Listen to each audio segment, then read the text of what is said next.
And one of the main things, one thing I wish I knew is how powerful of a social media platform LinkedIn is. Because one of the things that I used before I went fully into ownership is I would put, when LinkedIn came out, I was always a member. Mm-hmm. So I would slot any little achievement that I would have, and I made sure everything was, grammatically correct, X, Y, Z. And they have a feature where you could turn your profile into a CV. So your CV is automatically up to date, and you always could send it out, and it's professional.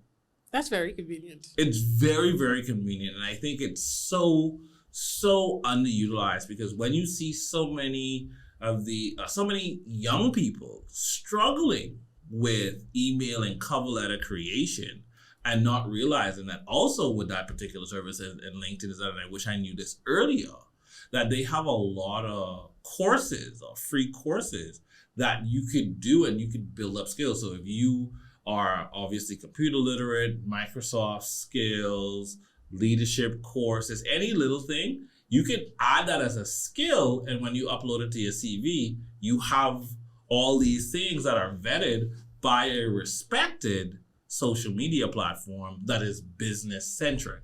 I did not know that. And another tidbit for business owners out there, we almost exclusively get when we're recruiting for new teachers or positions, program facilitators, whatever, we look at the LinkedIn people first. Why is that in particular? I mean, I think you get a better crop to choose from. It's that assumption that everybody from LinkedIn is more serious, right? True. It's a professional platform. They take themselves seriously. So I wish I knew that coming into my early 20s, because I think I left not a lot of opportunities on the table, because I did take a lot of opportunities and as I got them. But I think there was a lot of time wasted just running around trying to rock my brain about what to put on this particular resume.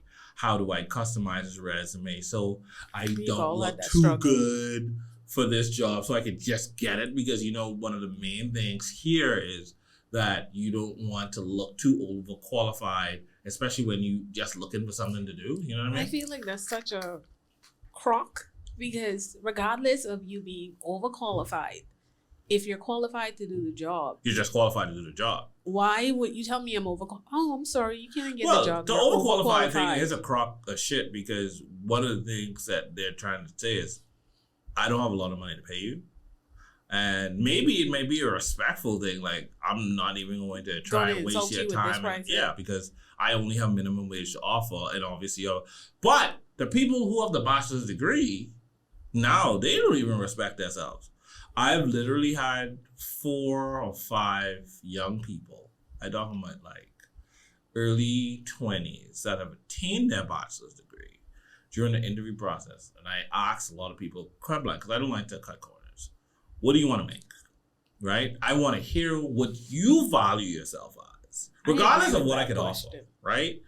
And a lot of people stumble, they don't know, or they say this: just a little bit above minimum wage, that's all. What? I swear to you. How many applicants have actually said that? At least, and you could ask Shar if you don't believe me, at least 5. And every single time, I have stopped the interview and I said, listen, let me take this cap off.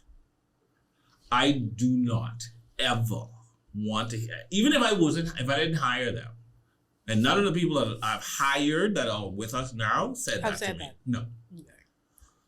I don't ever want you to say that again. I don't want you ever to misrepresent yourself that way. You've worked hard for this piece of paper, this qualification. Don't you ever put yourself down to that level. In that position to even say that. No, absolutely not. Because if you lowball yourself, obviously if it's someone who's going to take advantage, they're going to take advantage. Yeah. So if anything, I'm going to highball, and if we fall somewhere in the middle, my whole thing is, go in. This is something that I wish I knew, and I wish people told me. So if you didn't know this. Know your worth. Stick to it. because someone is going to pay it. This is true. Right? Don't get discouraged by no or I'm not there.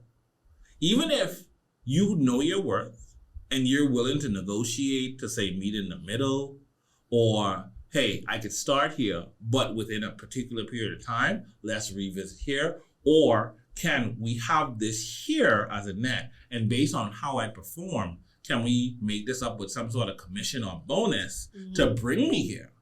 Always open up yourself for negotiation to improve your situation. But never, ever, ever, ever downplay your skill and your worth just to get a job.